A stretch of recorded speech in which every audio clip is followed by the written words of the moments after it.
I ate my granola bar as I walked the familiar 2 blocks down Meadow Lane to my school. It was a great value bar, not like the Quaker Chewy ones the other kids ate at school. My dad said it didn't matter. They were all the same inside. He didn't eat any granola bars himself, preferring the bin rice crackers from the Chinese grocery store. But I liked the granola bars better. As I tossed back the rest of my breakfast, a white Mercedes came roaring behind me, screeching to a stop. I turned around to see Jason and his mom pulling up to me, and I quickly scrunched up the wrapper and stuck it in my pocket. Mrs. Yao waved from behind the wheel, her giant and enormous diamond ring catching the light. "Get in," Jason said, climbing out of the car. "We'll give you a ride." He looked different, taller, with stiffer hair. Had he gelled it? His eyes smiled back at me while he waited. I hesitated for a second. What would Lupe say if she saw me arriving at school in Jason's car? But it was 102 degrees outside, and I could feel the car's air conditioning beckoning me from the sidewalk. I climbed inside and sank into the soft leather seat. "How was your summer?" Jason asked me as his mother drove. I had been practicing what to say when I saw him again. A casual but impressive story, complete with sales figures. We managed to double our occupancy rate. The number of repeat customers went up 50%, and we helped 25 immigrants, providing them free rooms and meals to help them get on their feet. But in my excitement and haste, all that came out was, "Good." I quickly added, "How about you? Did you go anywhere?" I waited for the itinerary of no fewer than 3 continents, but Jason shook his head and said, "Nah." I lifted my eyes from the automatic window control, surprised. "You didn't go anywhere?" "Yeah, I just stayed home," he said. His mom called from the front. "We traveled way too much last summer.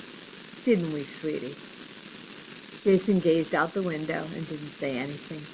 As we pulled up at school, I spotted Lupe in her mom's car and waved to Mrs. Garcia. Mrs. Garcia had on a bright red headband and smiled at me as she waved back.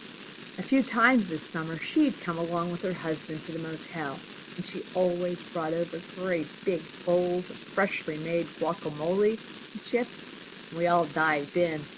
A few times, she even pitched in and helped my parents clean the rooms when it was a full house. Lupe's eyes darted from me to Mrs. Yao to Jason, and she raised her drawing pad to her face like a shield. I thanked Mrs. Yao for the ride and got out of the car, running over to Lupe to tell her all about the new customers this morning. "That's amazing!" she squealed. Peeking over at Mrs. Yao, "The sign must have worked." "What sign?" Jason asked, walking over to us. Quickly, I told Jason about being on TV. "Really?" he asked. "What channel? I can't believe I missed it." Then with a groan he added, "All I did was watch TV this summer." Lupe's face turned red. The bell rang, and she grabbed my hand and pulled me away from Jason toward the classrooms. The walls of Dale Elementary School were adorned with hand-drawn, blue and gold, welcome back posters. Unlike last year, the walls were not freshly painted. They still looked warm and inviting. As we walked down the halls, the younger kids scattered out of our way, gazing at us in awe. I smiled, remembering what it was like to be a 4th grader looking up at a 6th grader. They seemed as powerful as the sun. Like if you stared at one too long, you might go blind. I couldn't believe I was now a son. Lupe and I walked arm in arm to the front office, where we learned that we were in the same class again, Mrs. Welch's class. Jason was so bummed he wasn't in Mrs. Welch's class too. He threw his backpack down on the floor in a fit of frustration. And if that was enough, he stomped on it. Lupe started tugging my arm away from Jason and out of the office. but I resisted her pull. I wasn't ready to go out to class yet. Hey, it's going to be okay, I said gently to Jason. Jason turned to the receptionist. Can I switch classes? Please, I want to be in Mrs. Welch's class too. The receptionist shook her head. Sorry, I'm afraid not. All classroom assignments are final. Jason stuck out his lower lip.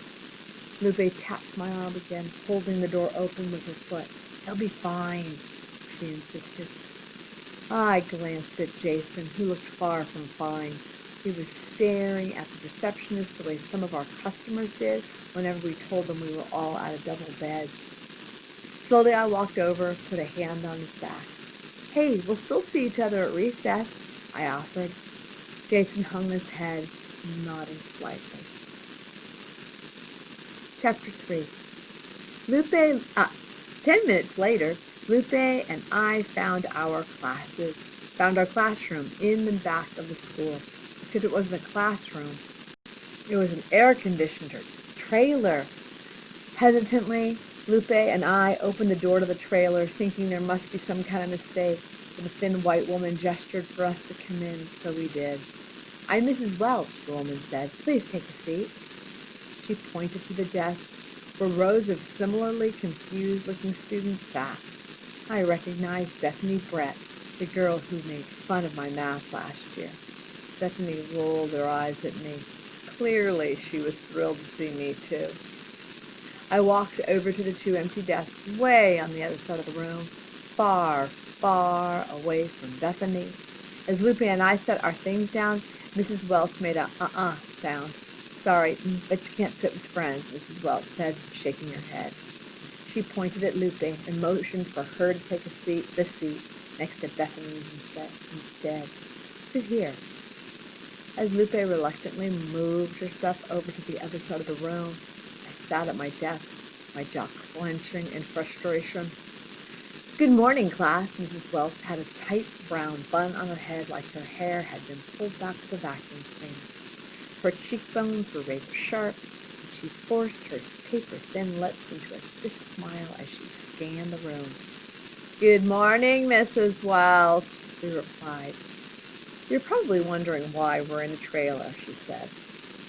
I looked around the room. Several kids were nodding.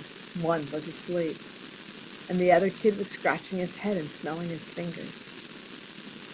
Well, the classroom we were supposed to be in had a little water damage, Mrs. Welch explained. We were hoping to fix it over the summer, but unfortunately, due to budget cuts, the voice trailed off. There was another phrase we'd heard a lot this summer, due to budget cuts. There was a collective groan in the classroom, which Mrs. Welch cut short with a clap of her hands. Right then, we're not going to dwell on that. Get out your pencils. We're going to start the school year off by writing a little reflection. I sat up very straight. Yes, I was dying to get back to writing. The reports of the paper investors were fun, but I longed for the freedom and challenge of fiction. I'm sure you've all heard about the gubernatorial race, she said. Gubernatorial what? Stuart in the back asked. A few kids laughed. Gubernatorial, Mrs. Welch repeated. We all just giggled harder, except Lupe. Her head was down, and she was drawing in her sketch pad. Mrs. Welch wrote gubernatorial on the board, but still we couldn't pronounce it. She finally had to ditch it and go with the word governor instead. Governor Wilson is running for re-election, she said. One of the things he's running on is immigration. Do you guys know what immigration means? I raised my hand. It's when someone comes to this country from another country. Yes. But please wait until you are called on before speaking next time, she scolded me. This is 6th grade. You need to follow the rules. I felt my cheeks turn hot. Bethany raised her hand and blurted out, I heard it cost the state of California $1.5 billion just to take care of immigrants. That's right, Mrs. Welch said. She nodded at Bethany, pleased. Someone's been paying attention to the news. I couldn't believe it. Mrs. Welch had just snapped at me for not waiting to be called on before speaking, but when Bethany did it, she was all jazz hands and dancing fingers. I shook my head and stared at the glued-on wooden walls of our trailer classroom. Sixth grade was off its own start. At recess, Jason walked up to Lupe and me. We were talking about Mrs. Welch.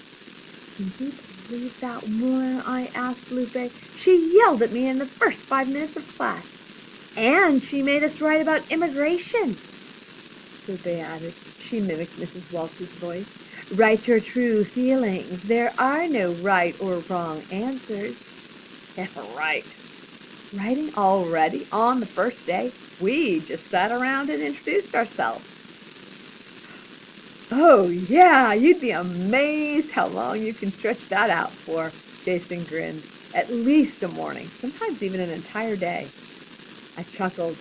It sounded like he was feeling better about his class. Then he turned to me and asked, Hey, so you want to come over to my house after school next Friday and hang out? I glanced over at Lupe, who was jiggling her head from side to side like a Chinese rattle drum. But I remembered the disappointment on Jason's face that morning when he found out we weren't in the same class. Sure, I said slowly. We're free next Friday, right, Lupe? She shot me a look. I think I have to help my dad out with something, she muttered. How about you, Mia? Jason asked eagerly. Oh, come on, it's going to be awesome. Wait till you see my house. I've been to your house, I reminded him. Last year, when we first met his dad, and his dad tricked us into working at the hotel for practically free. Yeah, but not as, you know.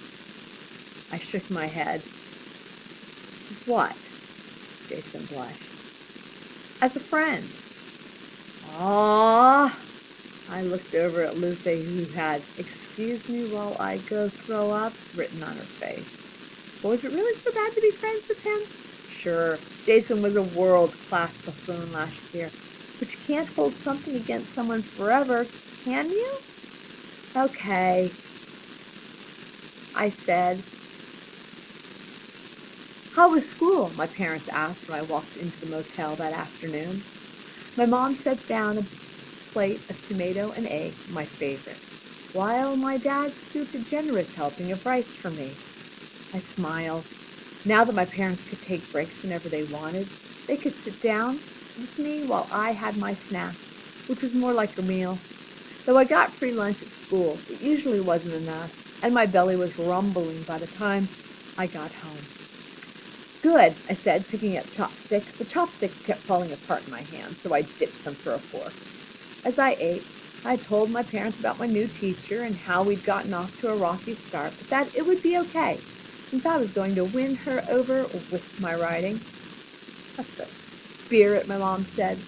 She looked over at my dad, but he was too busy staring at my hand. You're eating rice with a fork? He asked. I blushed and quickly switched to a spoon. Was that a better utensil? Dad smiled a little. I ate the rest of my food quietly as I cleared the plates and tossed my unused chopsticks in the sink. I wondered why it mattered so much to Dad what I used to eat with, as long as I got the food in my mouth. Oh, we will stop there for today.